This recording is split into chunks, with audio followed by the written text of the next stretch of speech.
Vedare tadzoka zvekare nemamwe ma-secrets and confessions. Just a quick reminder, tichaisa mamwe ma-links to other channels and we are asking kuti munge muchisupporta those upcoming YouTubers.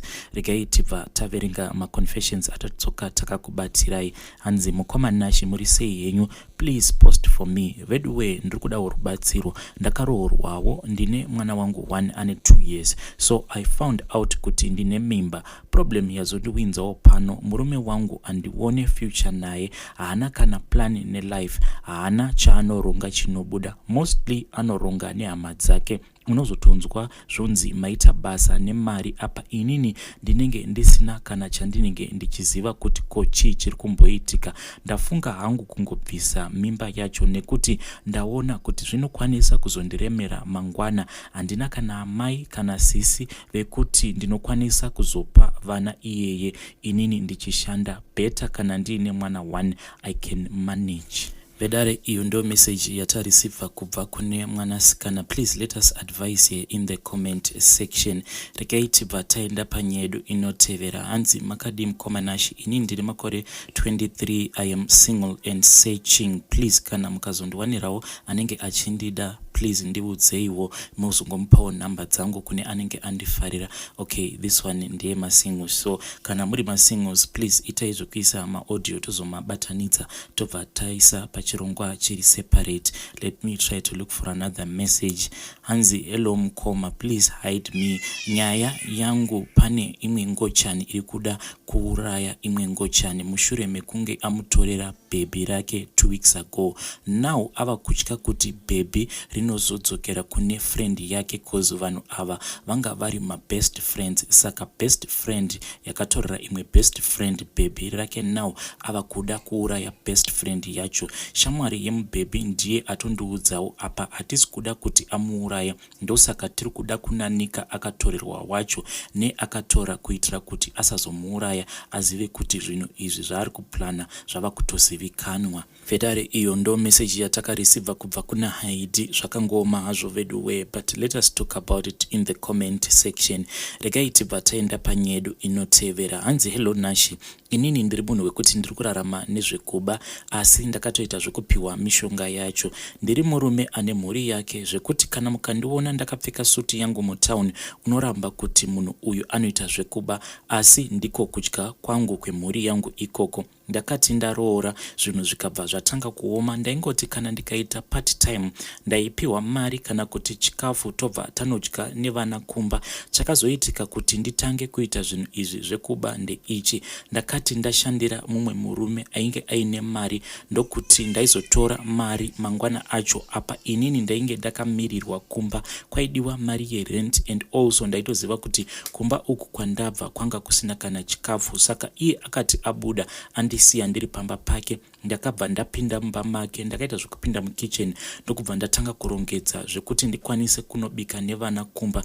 But that day handisi munhu wekuti ndakaba zvinhu zvinganzi ndezvekuba zviya zvoumbavha, because ndakangopima hupfu nemafuta nesalt, ndikacheka rimwe cabbage rainge riri mumba imomo, because ndaiziva kuti munhu uyu zvaaramba nemari yangu apa ndava nemazuva ndichimushandira, kwaisava nekumwe kwekuti ndaikwanisa kunowana mari. Saka pandakazouya ndichitsvakwa kumba nemapurisa, handina kana kumboramba, asi ndakavaratidza situation yekumba kwangu, ende ivo vakaona kuti mumba umo mainge makaita kuoma, zviya zvekutoshaya kana munyu mumba. Zvinhu zvakazotoita worse zvekuti kunyange salt kuti ndikwanise kuitenga zvainge zvichitorema. Saka uyu mudhara uyu munhu wekuti ndairamba ndichingomufonera ndichimuti ko mudhara, ko mari yangu ko zvichazoita sei, because apa ndainge ndava kupiwa pressure nalandlord kuti shamwari chindibhadhara mari yangu yauri kundikwereta yerent. Apa kwekuti ndaikwanisa kuwana mari yacho kwainge kusina. Saka dzimwe nguva ndaikwanisa kutoita zvekutotsvakiridza zvi-airtime kuti nditange kumufonera, but iye munhu wekuti aingoti kana akaansa foni yangu aisataura, aingoramba akateerera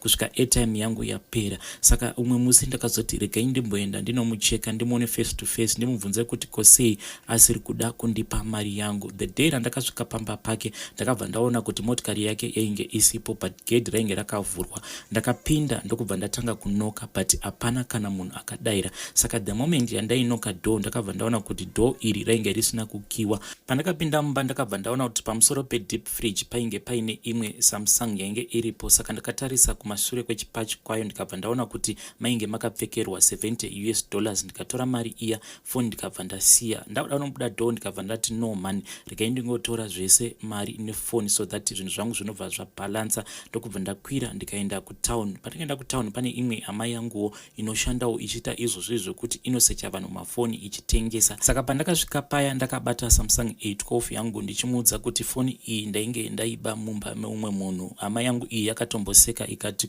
kule matopindawo kamugemu.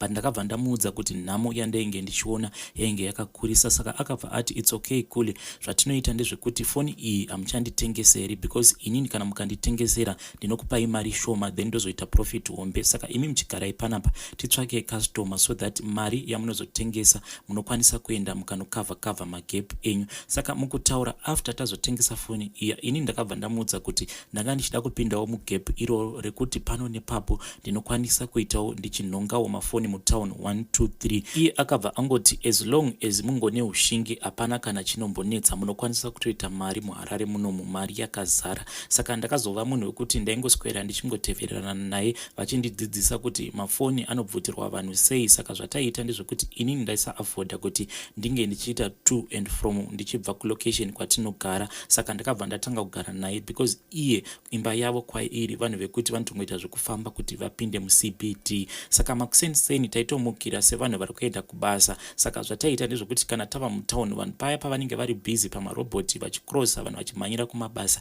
munhu kana ukangoita sekunge wangokanganwa zvokuti unongobata foni yako zvisina kusimba pamarobhoti paya unongobvutirwa munhu obva atotiza. Kazhinji paya motikari padzinenge dzakaita traffic congestion zvokuti dzinenge dzisingambofambi. Saka vamwe vanenge vari busy nemawhatsapp avo apa vanenge vakavhura mawindo emotikari dzavo. And also kune vamwe vanhu vekutoti anongosiya laptop yake iri at the back of the seat apa anenge akavhura kana windo rekumashure ikoko. Saka zvainge zvingori zvongoti munhu anongopinza ruoko obva atodhonza laptop iyaiya munhu obva atotiza. Saka inini in the beginning vainge vachiti kana vakatora chavanenge vatora pachinotengeswa vaizoshare neni mari yacho, but in the end vakazoti mudhara newewe you are supposed to get into the game because hazviite kuti tirambe tichingokupa spoon feeding. But pose pandainge ndichiudzwa kunzi enda unobvutira, but pose pandairakidzwa munhu either anenge ari motikari kana kuti anenge achifamba zvichinzi uyo munhu uyu akarasa side enda unomubvutira either bhegi raanenge akabata kana kuti foni yaanenge achishandisa. Ndaiti kana ndaapproacha munhu uyaya kana kuti munhu anenge ari motikari ndanyatsomuapproacha zvakanaka, but kuti ndichimubvutira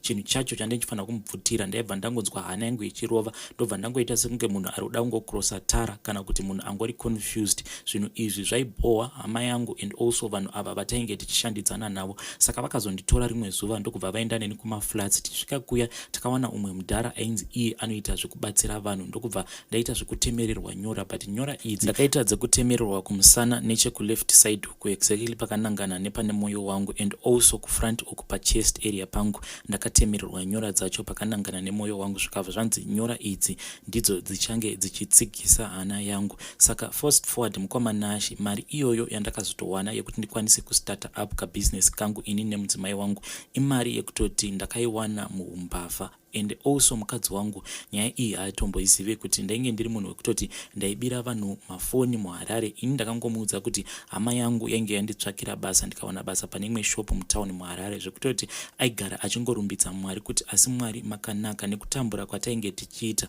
shuwa matirangarira. Also patakazotanga kutounganidza mari yekuti titange business, zvinhu zvekuti aigara achingotsanya achitenda Mwari, but she doesn't know kuti inini ndakatomboita mbavha yekubira vanhu muHarare imomo. Asi chinonyanya kundirwadza mukomanashi ndechekuti dzimwe nguva ndikatanga kufunga vanhu vataibira mari and also mafoni, ndaizvibvunza kuti ko vanhu ava ko kana yanga iri iyo last money yekutoti munhu unenge wangopindawo mutown uchida something over watobirwa mari yose iyoyo. Even though ndiri munhu wekuti ndakabira vanhu vakawandisa zvekuti kunyangwe vakamiswa pamberi pangu handikwanise kurangarira zviso zvavo, but there is this particular woman wekuti ndinogara ndichingomufunga mumwoyo mangu even though face yake ndava kusairangarira, but chandinongorangarira about this particular woman it is a situation because patakasangana iye akanditrusta nekuda kwezvandainge ndakaita nechimiro changu, because ndainge ndiri munhu wekuti ndaiti kana nichienda kubasa kwangu uku ndaimeka sure kuti I was very smart, ndainge ndinenge ndakasunga tai yangu and a suit, and also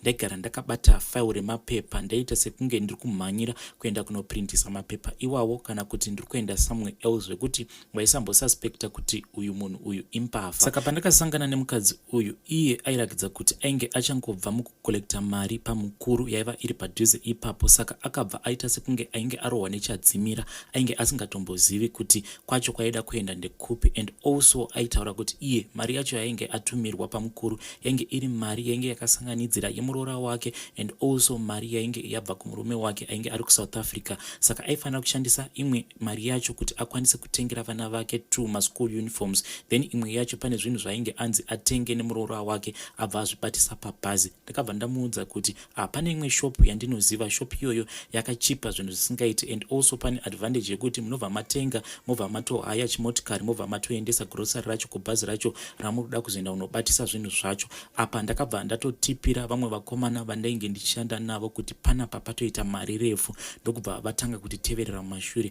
Takati tichifamba muyamwe, mukadzi uyo ndakabva ndamuudza kuti mother, munoziva kuti kudi izvezvizvi ndanga ndatokanganwa kuti mapepa awo andiinawo, maCVs evanhu andiri kufanira kuenda kunosiya kune vamwe human resource manager vedu, saka pane vanhu vari kufanira kutopinda basa izvezvi kutoti vanhu ivavo I have to interview them. Iye akabva andiudza kuti basa rei, ndikabva ndamuudza kuti pane basa riripo rekuti kana kuri kunzi mukapasa interview yacho muchange muchishanda neni, ini ndinoshandira mamwe machina, but machina awa havadi kuti company iyoyo izikanwe kuti ikompany yavo, saka kana mukawana basa munenge muchishanda as a receptionist. Machina awa ari kuda munhu wekuti anogona chirungu. Ndokubva ndabudisa mapepa aya ndikati muri kuona kuti awa maCVs evanhu. Iye akabva ati apa maCVs awa aitova maCV ekuti takangoita ekubikira zvese nemacertificate tainge takangoita ekubikira. Ndikati but problem riripo, vanhu ava vanhu vekuti even though vari kuti vakapasa chirungu but chirungu chacho hachisi kubuda. Iye akabva ati chirungu ndinogona, even macomputers ndinotogona, kunyange kushandisa iya inonzi Microsoft Office. Ndokubva ndatoti saka ndimi munhu watiri kutotsvaka. Ndikati saka handei kuoffice kwedu. Iye akabva ati komukwashe kozvinhu zvandiri kuda kutanga ndatenga, and also mari yandiinayo imari yakawandisa, madii mambomira kuti nditange ndatenga then mobva mandipa madirections ekuoffice kwenyu. Ini ndikabva ndati no, it is not a problem, izvezvizvi handei kuoffice kwedu. Then tikaenda kuoffice, kana kuri kunzi mukapasa interview zvinoreva kuti mava kutoshandira isusu. Tine motikari dzakawandisa zvekutoti munokwanisa kutoswera the whole day muchitenderera muchitenga zvose zvamunoda, then mobva maenda nemotikari iyoyo mobva maenda munobatisa zvinhu zvacho, and also mobva maperekedzwa nemotikari iyoyo kumba kwenyu. Mangwana makuseni tichakuudzai kuti munofanira kuzomirira papi motikari iyoyo because tine vashandi vakawandisa. Iye akabva abvuma zvese zvandainge ndichitaura zvekuti handei for the interview. Tava kufamba ndikabva ndamuudza kuti mother, there is no need yekuti tinge tichienda netsoka kuoffice because pane kamufambo. Zvandava kuita ndava kufonera madrivers ndione kuti is there anyone ari mutown so that he can come and pick us up. Saka pese apa ndaitofona ndakatoisa foni yacho paloudspeaker, and also vanhu vandainge ndichitaura navo vanhu vekutoti tinotoshandidzana navo mubasa irori rekuba. Saka vanhu vazhinji vacho vandaifonera vaitoziva kuti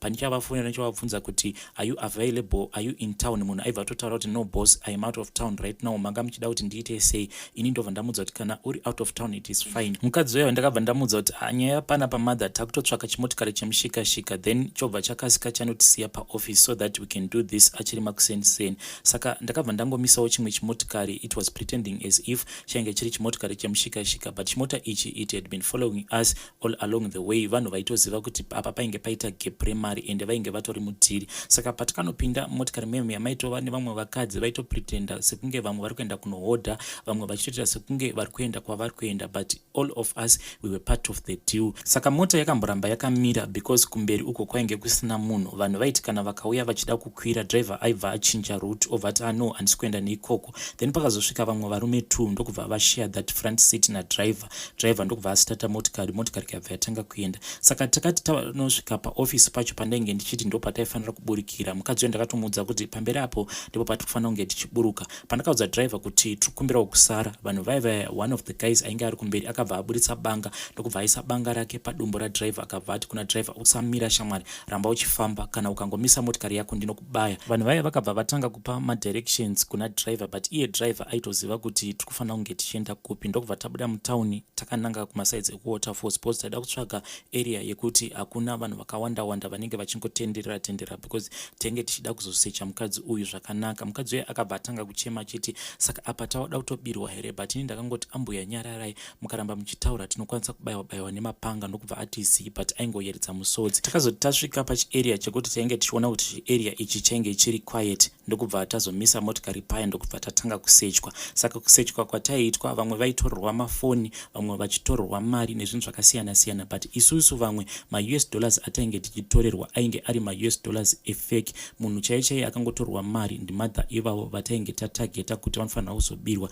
I think kuti mari yavakatorerwa yaisvika kuma $480 ndokubva vatorerwa mari iya. Saka mbavha dziya dzakati dzanopedza kutitorera mari pakabva pasvika imwe motikari yechitu, but motikari iyi imotikari yekutoti taitoshandidzana nayo all along yainge ichititeverera, but yaititeverera iri kumashure. Saka after tarobhewa yakabva yangosvika, vakomana vaya ndokubva vapinda motikari meyamaya, but taiziva kuti tichazonosangana navo later on mutauni kuti tikwanise kuzogovana mari iyaya. Saka vapedza kudaro vakabva vaita sekunge vainge vachitimhanyisa zvekuti driver vakamumhanyisa akatizawo achipinda muchisango. Iniwo ndokubva ndatiza ndakananga uko. Mukadzi uyayo ainge atorerwa maiPhones but ainge achizodzorerwa mafoni ake ndokubva atiza achiendawo kune rimwe direction. Madha vaya ndokubva vatiza. Later on takazodzoka tikazodzokera mutauni nemotikari iyaya yatainge tashandisa kuenda nayo Waterfalls ndokuzosvika tikagovana zvinhu zviya.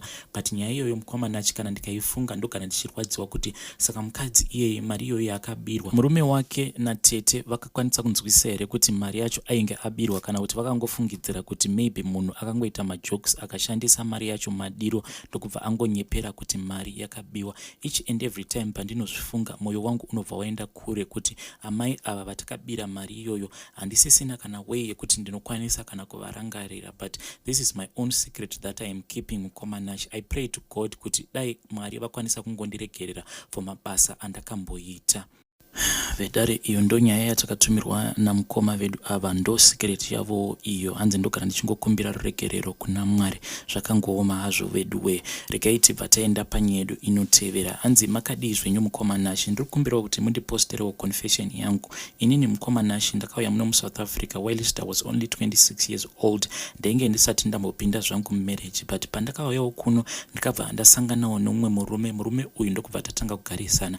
But murume uyu mukoma, even though tava nevana tose, iye ari kugara achindinetsera kuti ari kuda kuti tinge tichienda kuZimbabwe akwanise kundiroora, but inini mukoma zvekutoroorwa handidi. The fact yekuti handidi kuroorwa, it is not like handidi kugarisana nemurume wangu ndinomuda, but handidi kuti vabereki vakandizvara vange vachidya mari yangu, nekuda kwekuti kuuya kuno kwandakaita kuSouth Africa hakuna kana munhu one akambondibatsira zvachose. Kunyange pandainge ndichida kutora passport yangu yandiinayo kuti ndibvunze mama kuti mama, birth rangu zvarakarasika, ndokumbirawo kuti mundibatsirewo sezvo imimi murimi amai vangu. Kunyange mukaenda kumabirth munokwanisa kupiwa birth rangu, but mama vaingoti kana ndikavatumira mari yacho waizongonzwa zvichinzi tashandisa mari iya tazoenda kuchigayo kwaita beef committee, zvekuti ndakadyirwa mari dzakawanda nekuda kwebirth certificate. Ndakazotoita zvekudzokera kuZimbabwe ndiri ndega, ndikanozvifambira ndiri ndega, ndichidhiza mari ndiri ndega, but yet vabereki vangu vose vari vapenyu. Mama nadedi vanhu vekuti vakarambana. Hanzi ini ndichiri mudiki, mama vakangonditora ndokubva vanondidhampa kwagogo. Saka gogo ndakangokura ndichiziva kuti ndivo amai vangu. Kunyange pose pandakatanga kuita zvedating ndaingozvikudza kuti musi wandinonzi ndabvisirwa mari munhu achadya mari yangu ndigogo vangu. Unfortunately gogo vakazongofawo, inini ndiri munhu wekuti ndainge ndisati ndaroorwa. Saka nawo murume wandinaye ari kuti iye ari kuda kuti ange achiroora, but I cannot let my father kuti vange vachidya mari yangu, especially my father. Ndakakura ndisingazive kuti baba vangu vainge vari mupenyu here kana kuti baba vainge vakatofa kudhara, because ivo he never even bothered kuti vange vachiuya kumusha kuzocheka on me kuti ndichiri mupenyu here kana kuti ndiri kurwara here. Ndakangokura ndisina kana vabereki, kana vari saamai vangu handitombotauri zvachose, because gogo vaimboita nguva yekuti vaichema kuti asi mwana wangu wai asina mweya wekubereka, because kubva zvavakangoenda vakangondisiya kumusha amai vangu havana kana kuzombodzoka, and also kutumira kana kufonera zvavo amai vavo vaisatombofona zvamuchose. Pandakazonzwa shoko rekuti gogo vainge vashaya, inini ndiri kuno kuSouth Africa ndakatoita effort yekuti ndikwerete mari ndikwanise kudzokera kumusha ndinochema gogo, but ivo amai vangu at that time vainge vatori muZimbabwe.